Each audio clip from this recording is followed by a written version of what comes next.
한 사람이 피어올린 작은 불씨. 어느새 큰 불꽃이 되었고 여러 사람의 손에 들린 횃불이 되어 곳곳에서 활활 타오르기 시작합니다. 개혁의 횃불을 높이 들어올린 또 하나의 인물. 사회와 공동체에서 개혁의 이상을 펼쳤던 사람. 바로 존 칼빈입니다.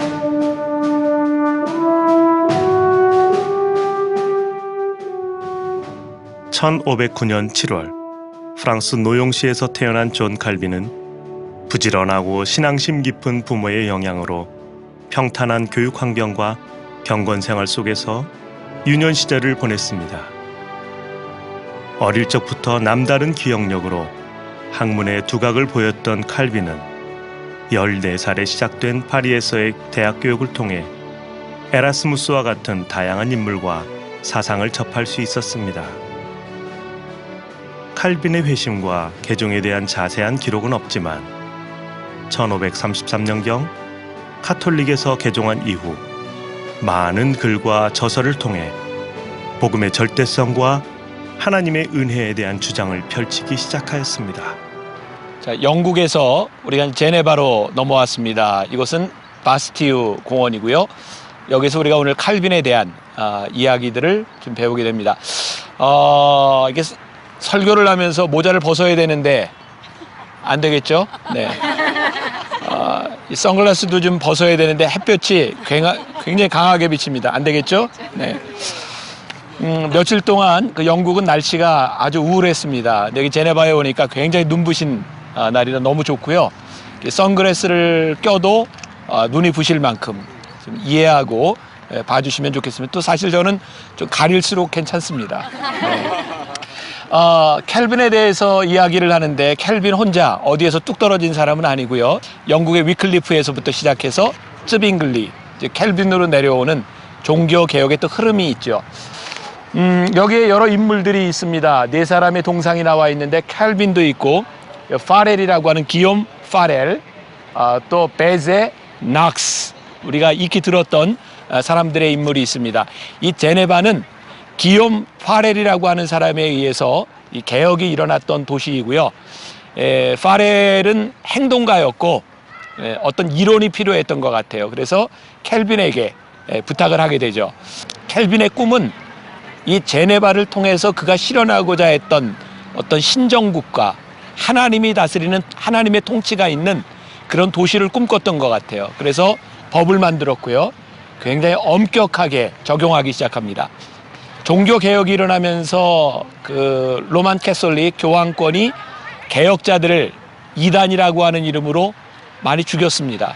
근데 아이러니하게도 켈빈도 그의 개혁을 따르지 않는 사람들을 화형시키기도 하고, 뭐 어디까지가 진실인지 모르겠지만 가죽을 벗겨서 죽이기도 하고, 그런 비극적인 일들이 일어납니다.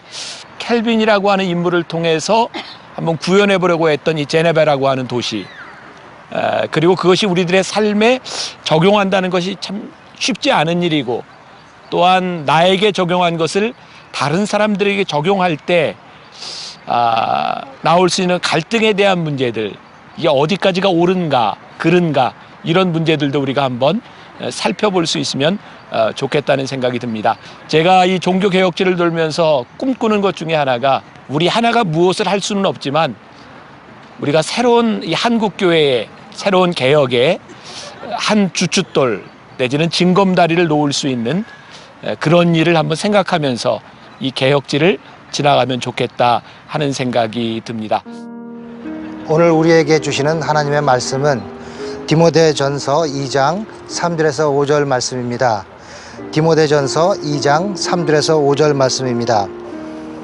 이것이 우리 구주 하나님 앞에 선하고 받으실 만한 것이니, 하나님은 모든 사람이 구원을 받으며 진리를 아는 데에 이르기를 원하시느니라.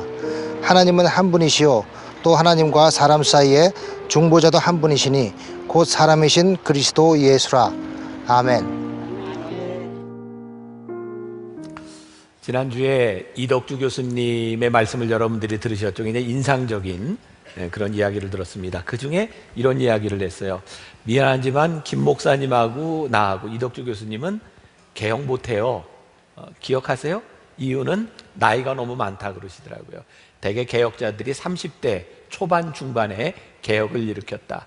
근데 제 머릿속에 남는 이야기는 이 개혁이라고 하는 것은 어느 날 누가 한 번에 하는 것이 아니라 그 전에 개혁의 촛불을 들었던 많은 사람들의 그 촛불이 어느 날 횃불이 되었다는 거였어요. 여러분들과 함께 계속 이 말씀을 나누면서 우리들이 꿈꾸는 것은 우리들이 어떤 위대한 일을 하기보다는 우리들에게 주어진 우리 앞에 사명을 다 할 수 있다면 우리 교회를 통해서 여러분들을 통해서 하나님께서 하실 일의 하나의 물꼬를 틔워줄 수 있는 역할을 할 수 있다면 우리들이 참 귀하게 사용되는 것은 아닌가라는 생각이 듭니다. 마치 지난주에 제가 그런 이야기를 했을 거예요. 제가 개혁이라고 하는 이야기를 하면서 많은 분들이 염려를 하고, 특히 제 아내 같은 경우는 저한테 자꾸 개혁 얘기하지 말라고, 개혁의 대상이 개혁 얘기하면 어떡하냐고 저한테 그렇게 얘기를 하기도 하고, 또 저를 염려하는 교인들은 저에게 쪽지를 보내고 또 편지를 보내면서 목사님이 개혁 이야기하는 것은 좋지만 그것으로 인해서 누군가에게 표적이 되고 또 누군가에게 이렇게 어려움을 당하면 어떡합니까? 라는 이야기도 합니다. 나에게 자격이 있는가? 이 부분에 대해서 할 말이 없고 너무너무 힘듭니다. 그런데 오늘 켈빈을 보면서 또 종교개혁자들을 보면서 제가 깨닫게 된 게 뭐냐면, 어쩌면 종교개혁을 일으켰던 이 위대한 인물들이 단점이 이렇게 많을까라는 거였어요.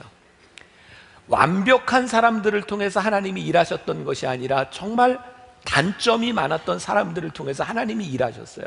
그래서 저에게 그런 마음에 확신이 오더라고요. 하나님의 일은, 어떤 우리들의 삶의 개혁이라고 하는 것은 우리들이 완전하기 때문에 일어나는 일이 아니라 우리들의 불완전함에도 불구하고 하나님의 마음을 알고 마음 아파하고 그 하나님의 마음 때문에 눈물을 흘리고 하나님의 마음을 향해 달려가는 그 사람들을 통해서 하나님은 일을 하시는구나.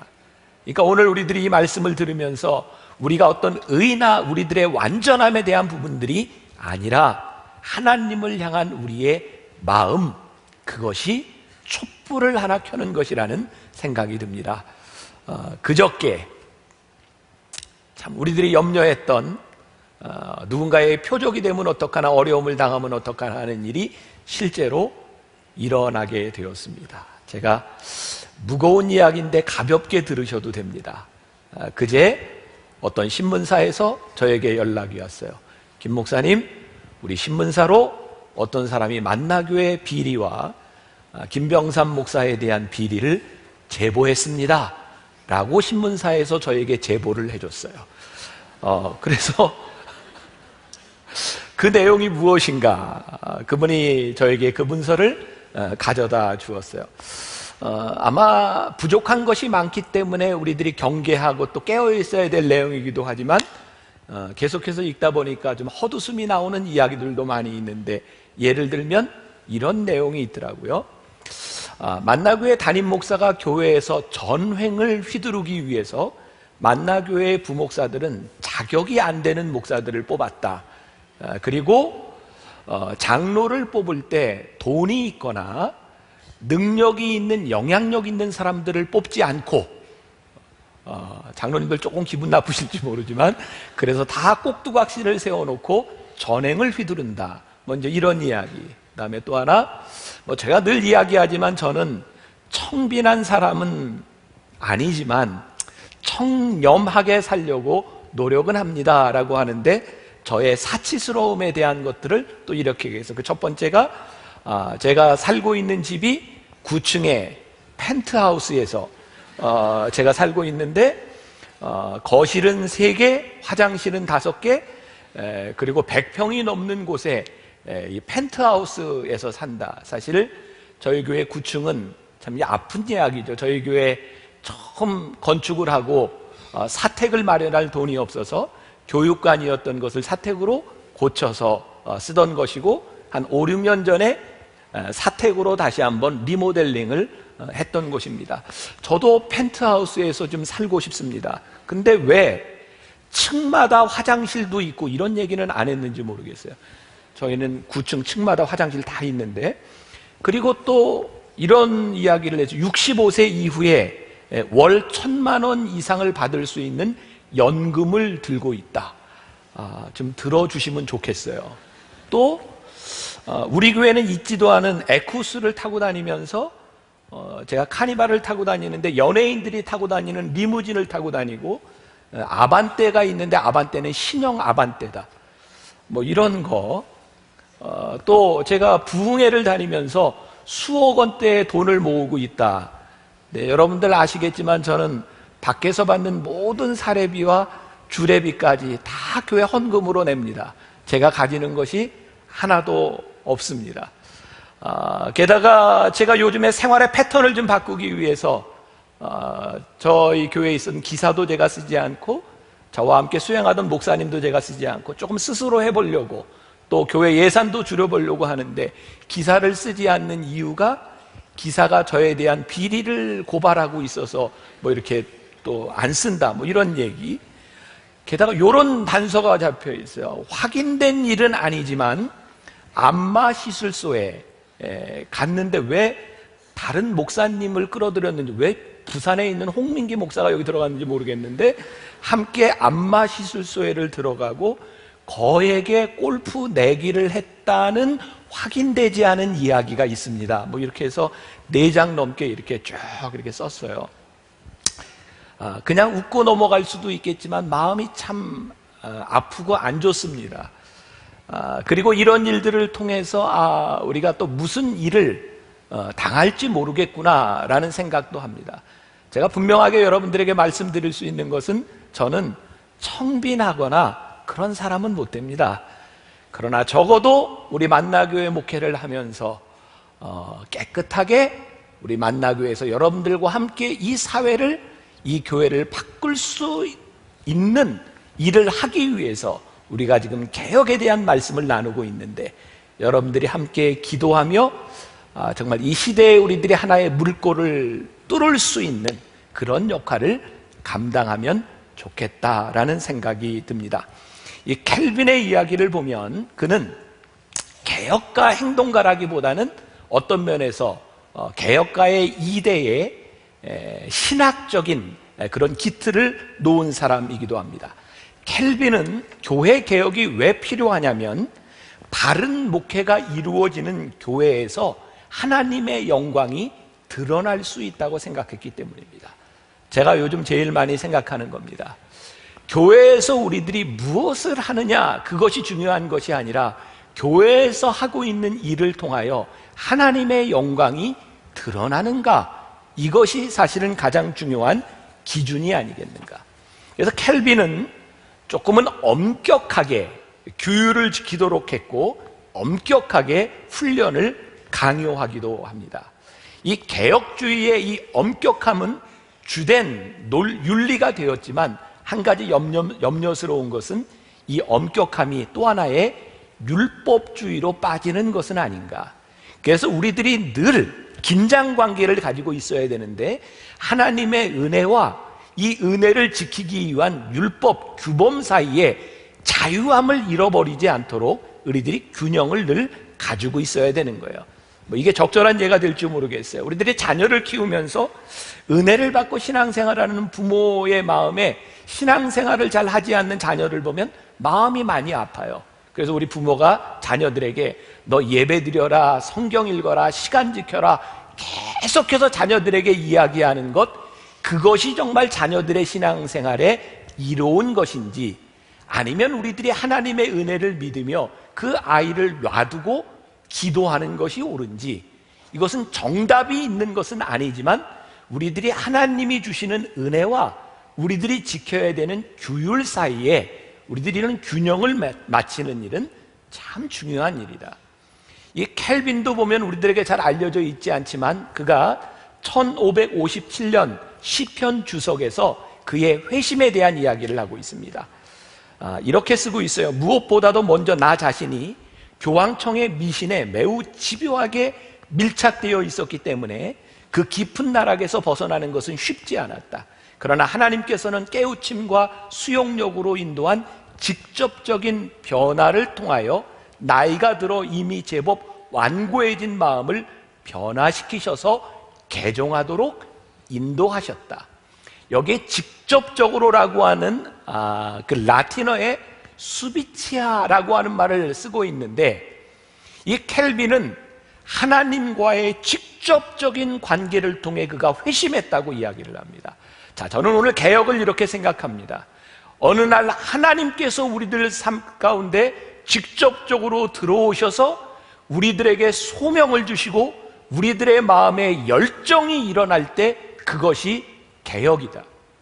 오늘 여러분들이 말씀을 들으며 여러분들이 예배를 드리는데 누구의 설교 때문에, 교회의 어떤 성경 공부 때문에 일어나는 일이 아니라 여러분들의 마음속에 직접적으로 들어오셔서 여러분들의 가슴을 뛰게 하시는 그 열정이 우리를 움직이기 시작할 때 그것이 우리의 신앙과 우리들의 삶에 개혁이 일어나는 일이다 라는 생각을 합니다. 이 켈빈을 보면서 우리들이 꼭 알아야 될 것이 있는데, 다름과 틀림 사이에 구별이 중요하다는 생각을 합니다. 여러분, 켈빈 하면 떠오르는 가장 대표적인 사상이 무엇인가요? 여기에는 장로교에서 신앙생활하다 오신 분들도 많을 텐데, 장로교의 중요한 교리가 예정설입니다. 예정설. 자, 예정 뭐라고요? 설. 자, 제가 굉장히 중요한 이야기를 합니다. 예정설이라고 하는 것은, 여러분, 칼빈이 있었던 종교개혁 시대에는 교황권, 잘못된 교황권이죠. 어떤 교황권이죠? 교황이 면죄부를 팔면서 구원을 줘요. 교황이 성경 말씀보다 앞서 있어요. 그래서 켈빈과 종교개혁자들이 주장했던 것이 절대적인 하나님의 주권과 하나님의 말씀이었어요. 아니다. 교황이 그것은 무엇을 할 수 있는 것이 아니라 하나님의 절대 주권으로 우리들에게 구원이 오는 것이다를 설명하기 위해서 켈빈이 예정설을 이야기합니다. 자, 중요한 말씀 드립니다. 진리는 예정설이 아닙니다. 하나님이 우리를 구원하신다는 하나님의 능력이 진리이고, 이 구원의 사건이 예정을 통해서 온다고 하는 것은 칼빈의 설입니다. 자, 그럼 여러분 구분이 되세요? 진리와 진리를 설명하는 것이 있는 거예요. 우리가 진리 안에 있을 때 이것은 옳은 일인데, 진리를 설명하는 것이 진리를 앞서갈 때 잘못되는 거예요. 우리가 예수 이름으로 구원을 받는 것은 옳은 일인데, 교황의 권위로 구원을 받고 면죄부를 파는 것이 진리가 되면 잘못된 겁니다. 마찬가지로 우리들이 구원을 받는데 예정설로 구원을 받는다고 주장한다면 이건 역시 잘못된 일입니다. 그러니까 종교개혁이란 뭐예요? 우리들이 올바른 신앙을 성경으로 돌아가자고 하는 것인데, 진리와 진리를 설명하는 것을 구별할 수 있어야 된다고 하는 겁니다. 그래서 저는 우리나라에, 우리 교회에 많은 교파들이 있어서 싸우는 것을 보면 개혁이 필요하다고 느끼는 거예요. 지금 우리나라에는 장로교가 제일 많습니다. 67%가 장로교입니다. 근데 장로교 안에는 많은 교파들이 나누어져 있어요. 너무너무 슬픈 이야기인데 어떤 분이 그런 이야기를 해요. 장로교의 합동측과 통합측이 제일 큽니다. 합동측 장로교회에 다니는 어떤 교인이 통합측 장로교회를 다니는 자기 가족을 위해 구원을 위해 기도하고 있대요. 이거 큰일 날 일이다. 그런데 우리들이 너무나 그렇게 배웠다는 거예요. 우리와 교리가 틀리면 그것이 구원도 받지 못하는 아주 심각한 일인 것처럼, 그래서 우리 교회로 우리 교리를 따르라고 하는 것들이 얼마나 무서운 역사를 만들어낼 수 있는지. 저는 지금 한국 사회에 일어나고 있는 여러분들 필요한 일이기는 하지만 우리가 너무 쉽게 다른 사람의 신앙과 다른 교리에 대해서 이단으로 정죄하는 것이 얼마나 무서운 일인지 몰라요. 오해하지 마십시오. 이단은 있습니다. 무엇이 이단입니까? 우리가 예수 그리스도로 인하여 구원을 받는다는 것을 부인하거나 이 교회가 주는 그리스도시요 살아계신 하나님의 아들입니다라고 하는 고백 위에 세워진다는 것을 부인한다면 이단이지만 그 믿음의 기초 위에서 조금 다른 이야기를 한다고 그것을 이단으로 정죄한다면 우리는 정말 무서운 일을 자행하고 있는 것은 아닌가라는 생각이 들어요. 초대교회에도 그런 일이 있었어요. 고린도전서 1장 12절부터 13절까지 말씀 보니까 같이 한번 볼까요? 사도 바울이 말합니다. 내가 이것을 말하거니와 너희가 각각 이르되 나는, 같이 보세요, 나는 바울에게, 나는 아볼로에게, 나는 게바에게, 나는 그리스도에게 속한 자라 한다는 것이니 그리스도께서 어찌 나뉘었느냐? 바울이 너희를 위하여 십자가에 못 박혔으며 바울의 이름으로 너희가 세례를 받았느냐? 사도 바울이 지금 뭐라고 얘기하는 거예요? 야, 게바가 전한 것이 그리스도고 아볼로가 전한 것이 그리스도고 내가 전한 것이 그리스도인데 너희는 어떻게 게바 편이다, 아볼로 편이다, 바울 편이다 이야기하느냐? 사도 바울이 이야기합니다. 내가 언제 내 이름으로 너희들에게 세례를 줬느냐? 내가 너희들에게 세례를 줄 때는 예수 그리스도의 이름으로 세례를 줬고 내가 전한 것은 그리스도인데 왜 그리스도의 몸이 나뉘어져 있느냐? 어쩌면 지금 이 한국교회를 바라보며 이렇게 수없이 많은 교파들이 나눠진 것을 바라보며 지금 사도 바울이 우리들에게 동일하게 이야기할지 몰라요. 어떻게 그리스도의 몸을 너희들이 그렇게 나누어 서로를 향해 손가락질하며 나하고 생각이 틀리면 같은 그리스도를 믿는데 어떻게 그렇게 쉽게 찢어질 수 있는가? 오늘 본문 말씀에 우리들이 잊지 말아야 될 것이 있어요. 하나님은 모든 사람이 구원을 받으며 진리를 아는 데 이르기를 원하시느니라. 하나님의 마음은 우리가 구원을 받고 모든 사람들이 진리를 아는 데 원하시지 우리들이 켈빈을 공부하고 요한웨슬레를 공부하고 루터를 공부하는데 우리들이 집중하는 것이 신앙이 아니라는 거예요. 그들은 그리스도가 진리임을 알려주기 위한 이야기를 했던 사람일 뿐입니다. 예정설은 진리가 아닙니다. 진리를 설명하는 방법일 뿐입니다. 우리들이 그런 설을, 어떤 이론을 절대화하기 시작하면 너무너무 무서운 일들이 일어나요. 이론 때문에 사람을 죽일 수 있다고 하는 것, 이데올로기 때문에 사람을 죽일 수 있다는 게 얼마나 무서운지 몰라요. 공산주의, 민주주의, 저는 참 나쁜 제도 가운데 하나가 민주주의라고 생각해요. 이것만 딱 띄면 또 제가 큰 문제가 될 것 같아요. 왜? 사람들이 많다고 따라가는 것이 진리가 아닙니다. 옳은 것이 진리입니다. 공산주의 절대로 진리가 될 수 없습니다. 진리는 옳은 것이 진리이지 많은 사람과 힘으로 바꾸는 것이 진리가 아닙니다. 저는 보면 자유주의와 보수주의들 사이에 똑같다는 생각을 해요. 극단적인 보수주의와 극단적인 자유주의는 지극히 이기적입니다. 자유주의를 이야기하면서도 내 마음에 들지 않는 사람들은 용납하지 않습니다. 그래서 우리가 이 종교개혁을 우리들이 바라보면서 정말 진리의 문제가 무엇인지를, 무엇이 중요한지를 우리들이 아는 것이 참 중요하다. 마음이 불편하시더라도 들으셔야 합니다.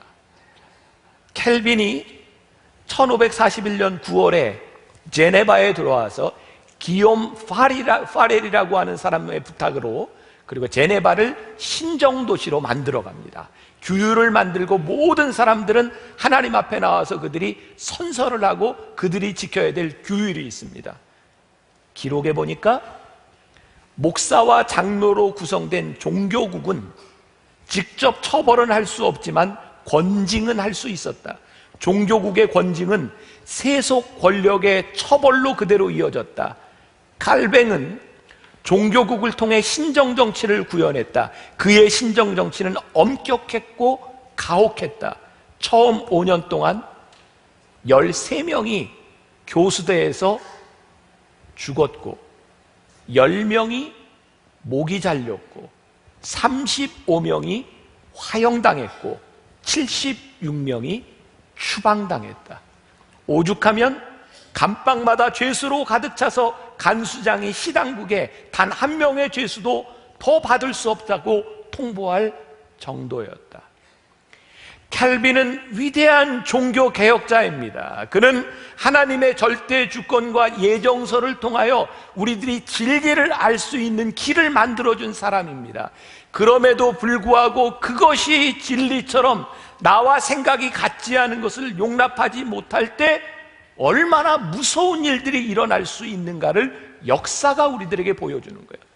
디모데전서 2장 3절부터 5절까지 오늘 본문 말씀, 이것이 우리 구주 하나님 앞에 선하고 받으실 만한 것이니 하나님은 모든 사람이 구원을 받으며 진리를 아는 데 이르기를 원하시느니라. 하나님은 한 분이시요 또 하나님과 사람 사이의 중보자도 한 분이시니 곧 사람이신 그리스도 예수라. 왜 칼빈이 절대 주권 예정서를 주장하게 되었을까? 우리들이 조금 어려운 이야기일지 모르지만 시대정신이라고 하는 것을 우리들이 생각해 볼 필요가 있을 것 같아요. 시대정신이 무엇입니까? 그 시대에 있었던 일이에요. 교황이 교황권을 주장하니까 하나님의 절대 주권으로서의 예정서를 주장하는 거예요. 예를 들어 볼게요. 어떤 부모가 자녀에게 이렇게 말합니다. 얘야, 공부 좀 해라. 그럼 우리는 뭘 생각해? 얘가 지금 뭐라고 때문에 부모님이 이렇게 얘기할까요? 공부 안 하고 판판히 노는 거예요. 공부 좀 해라. 근데 어떤 부모는 자녀에게 이렇게 얘기해요. 얘야, 운동 좀 해라. 그러면 얘는 지금 뭐 하는 애예요? 운동은 안 하고 공부만 해요. 어떤 사람이 저도 종종 그런 얘기 듣는데, 목사님 좀 쉬세요. 그 얘기는 무슨 얘기일까요? 제가 열심히 일하고 있다는 겁니다. 맨날 TV 보면서 리모컨 건지고 뒹굴뒹굴 하는데 제발 좀 쉬세요. 이런 얘기 안 합니다. 맨날 노는 애한테 얘야 좀 놀아라. 이런 얘기 안 합니다. 무슨 얘기인지 아시겠어요? 캘빈이 예정서를 이야기했을 때는 그것이 진리에 대한 문제가 아니라 그 시대를 지나가고 있었던 시대정신이 있는 거예요. 여러분들이 복음의 진리 이외의 복음을 설명하는 것들은 그 시대를 지나가고 있는 시대정신이 우리들에게 보여야 되는 거예요. 여러분들 한국교회 1980년대 70년대 한국교회 부흥을 이야기하고 성장을 이야기할 때 그것이 잘못된 것이 아닙니다. 그 시대에는 정말 못 먹고 굶주렸던 우리들에게 복음이 우리들에게 밥이고 우리들에게 힘이고 하나님의 기적이라고 하는 것을 가르쳐 줬어야 되는 겁니다. 그러나 지금 우리들이 먹고 살만한 이때에도 복음이 돈을 이야기한다면 복음의 역할을 못하는 거예요. 왜? 이제 복음은 우리들에게 하나님이신 축복을 어떻게 나누며 너희들이 어떻게 십자가를 져야 될 것을 가르치는 거예요. 지금 우리 시대의 복음의 진리가 무엇을 이야기하는가 우리들이 귀를 기울이고 있을 때 우리는 복음의 진리의 길을 갈 수 있는 거예요. 그래서 우리는 늘 진리 이외에 그 어떤 것도 논리라고 하는 것을 우리들이 기억해야 우리의 신앙이 독선적이지 않을 수 있습니다. 저는 제일 염려스러운 게 우리의 믿음이 자라면 자랄수록 독선적이 되고 남을 이해하지 못하는 것이 얼마나 무서운 일인지 몰라요. 캘빈에게 있어서 제일 중요한 공헌 중에 하나는 그의 예정설입니다. 이중 예정설이라고도 이야기를 하죠. 그는 예정과 소명을 연결해서 아주 잘 설명하고 있습니다. 여러분들에게 물어봅시다. 여러분들은 하나님 앞에 구원받은 자로 예정된 것을 믿으십니까? 여러분들 구원받음을 믿으세요, 안 믿으세요? 켈빈에 의하면 하나님 앞에 예정된 사람은 하나님이 끝까지 지키십니다. 그게 성도의 견인이에요. 근데 우리들이 신앙생활을 하면서 문제가 있는 거예요. 하나님이 나를 택하셨으면 나는 구원을 받는데 신앙생활을 하면서도 하나님이 나를 안 택하셨으면 어떡하지? 그런 두려움들이 우리들에게 찾아와요. 켈빈은 우리들이 하나님 앞에 구원받은 것을 어떻게 알 수 있냐면 우리들에게 찾아오는 소명을 살 때 우리는 구원받은 자로 살아가는 거예요. 내가 어떻게 예정된 것을 증명할 수 있는가? 내 속에 찾아오는 열정과 소명이에요. 그래서 우리는 자신 있게 믿음 생활을 하는 거예요. 하나님을 믿을 뿐만 아니라 하나님께서 나에게 소명을 주셨으므로 그 소명을 따라 믿음 생활을 잘해요. 여러분들이 아는 것처럼 이런 켈빈의 영향으로 인해서 자본주의가 나오게 됩니다. 왜? 하나님을 믿고 구원받은 사람들이 소명을 가지고 너무너무 잘 사는 거예요. 어떻게? 근면검소예요. 그러니까 돈이 모여져요. 그 돈들이 결국은 자본주의를 만들게 된 거죠. 그러니까 우리가 갖고 있는 이 자본주의라고 하는 것은 굉장히 중요한 기독교의 전통입니다. 그런데 문제는 무엇인가? 우리들이 소명으로 알고 살아가는데 그것이 꼭 돈으로 증명되고 성공으로 증명되면서 우리들이 구원받은 자로 착각하기 시작합니다. 그래서 물질이 우상이 되는 거예요. 그래서 무슨 수를 써서라도 돈을 벌고 내가 부자가 돼야 내가 구원받은 사람이라고 착각을 합니다. 아닙니다.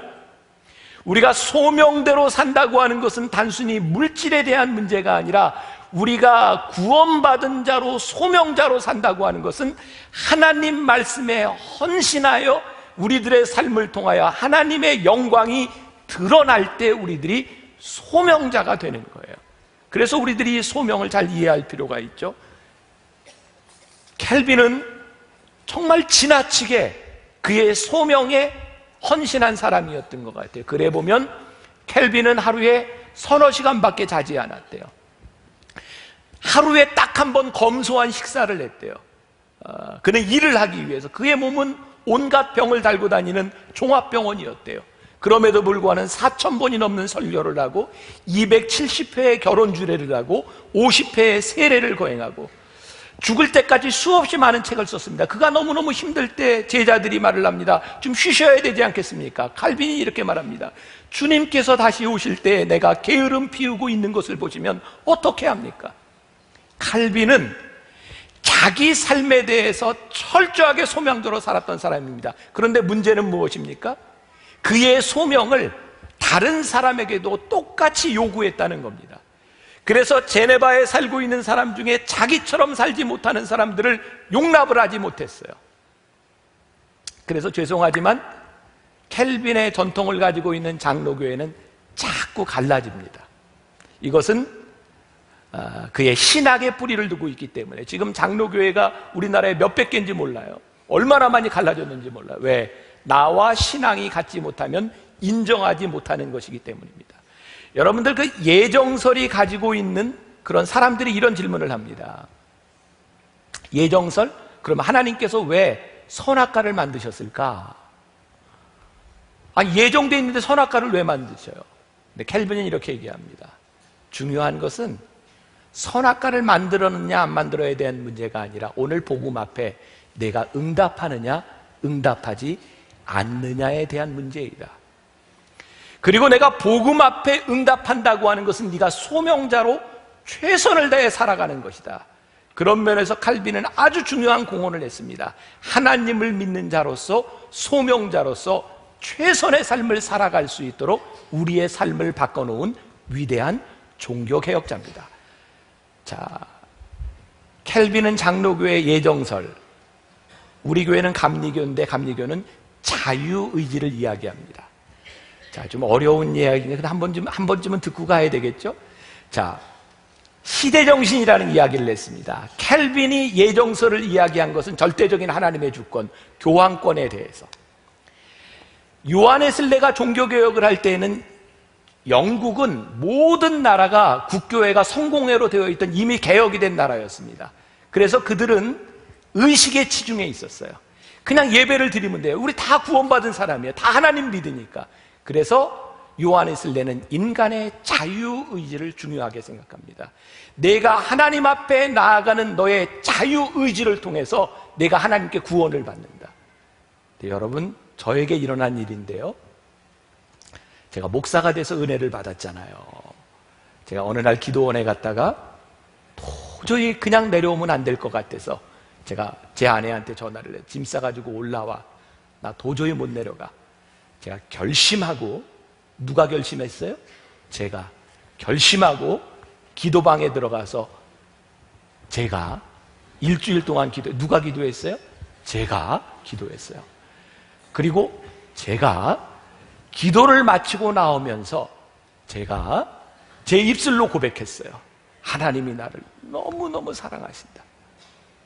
제가 고백했거든요. 근데 그때 깨달았어요.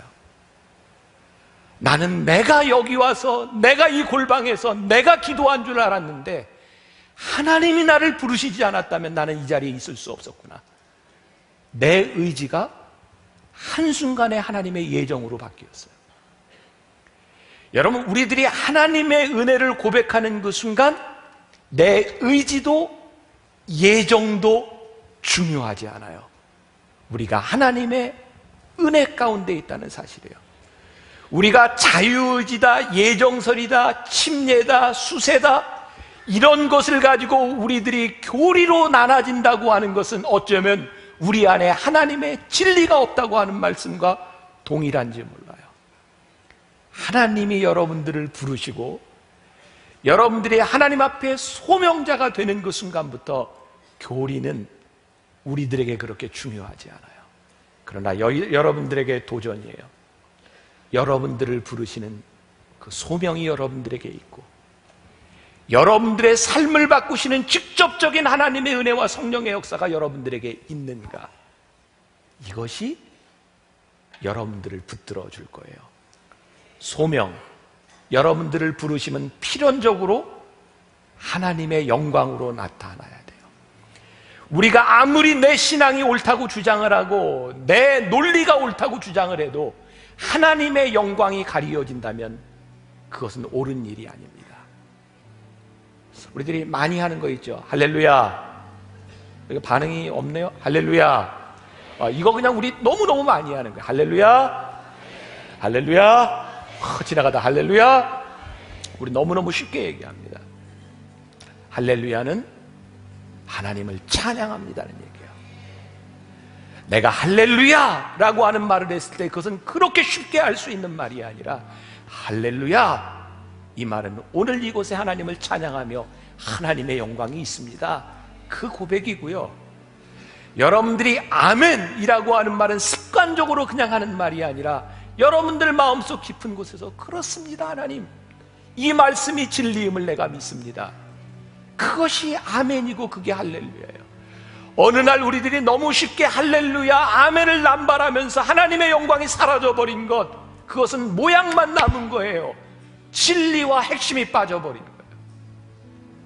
할렐루야, 할렐루야. 이 할렐루야가 하나님 영광 받으시옵소서. 여러분들이 아멘 할 때 깊은 아멘을 할 수 있는 사람, 할렐루야와 아멘이 난무한다고 이 땅이 변화되는 것이 아니고 여러분들의 삶이 변화되는 것이 아니라 깊은 신앙의 할렐루야와 깊은 신앙의 고백인 아멘이 우리의 삶을 바꿔주지 않겠습니까? 그것이 개혁입니다. 할렐루야, 할렐루야. 여러분들의 삶을 통해 여러분들이 일주일을 살아가는 여러분들의 인생을 가운데 하나님의 영광이 드러나는 여러분들의 소명이 있기를 주님의 이름으로 간절히 축원합니다. 우리 같이 찬양하며 고백합시다. 오직 주의 사랑에 매여.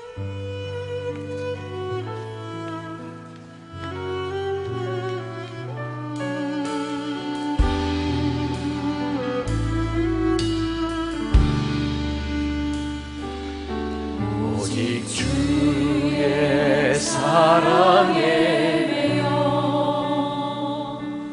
내 영 기뻐 노래합니다. 이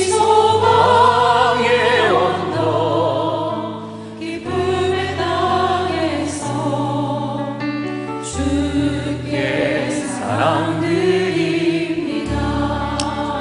오직 주의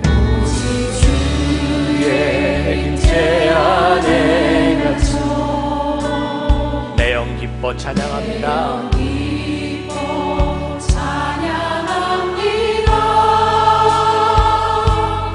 이 소명의 언덕 거룩한 땅에서 주께 경배드립니다.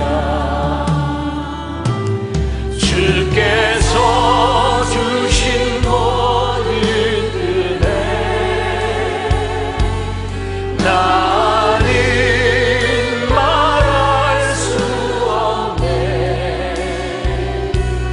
내 영혼 즐거이 주 따르렵니다. 주께 삶 드립니다. 오직 주의 봉헌하며 찬양합니다.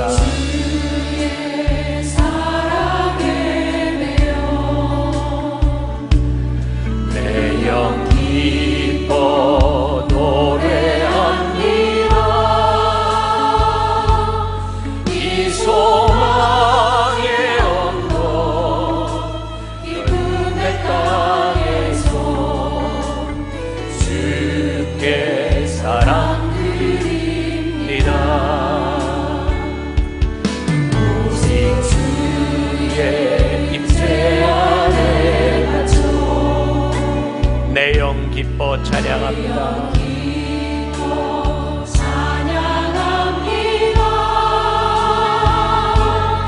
이 소명의 언덕 거룩한 땅에서 주께 경배드립니다. 주께서 주신 모든 은혜 나는 말할 수 없네. 내 영혼 즐거이 주 따르렵니다. 주께 삶 드립니다. 주께서 주신 모든 은혜 나는 말할 수 없네. 내 영혼 즐거이 주 따르렵니다. 주께 삶 주께서 주신 모든 은혜 나는 말할 수 없네.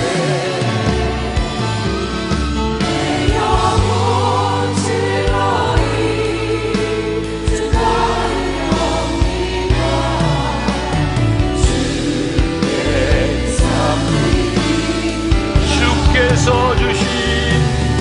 주께서 주신 모든 은혜 나는 말할 수 없네. 내 영혼 즐거이 주 따르렵니다. 주께 삶 드립니다.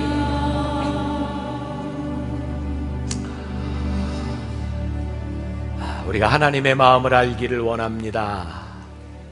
하나님, 우리 인생의 우리 신앙의 개혁은 누구 것을 뒤집어 놓는 일이 아니라 우리 속에 주신 소명과 우리들 속에 주신 믿음을 확신하는 일이며 우리들이 그 믿음을 따라 살겠다고 하는 우리의 열망과 우리의 헌신입니다. 우리 사랑하는 만나교회 성도들, 위대한 일을 꿈꾸기보단 우리들에게 주어진 작은 촛불 하나 켜는 사람들 되게 하여 주옵시고, 하나님, 만나교회가 어떤 교회, 위대한 교회가 아니라 하나님의 마음에 물꼬를 트는 교회가 될 수 있도록 하나님, 이 교회를, 우리 성도들을 축복하여 주옵소서.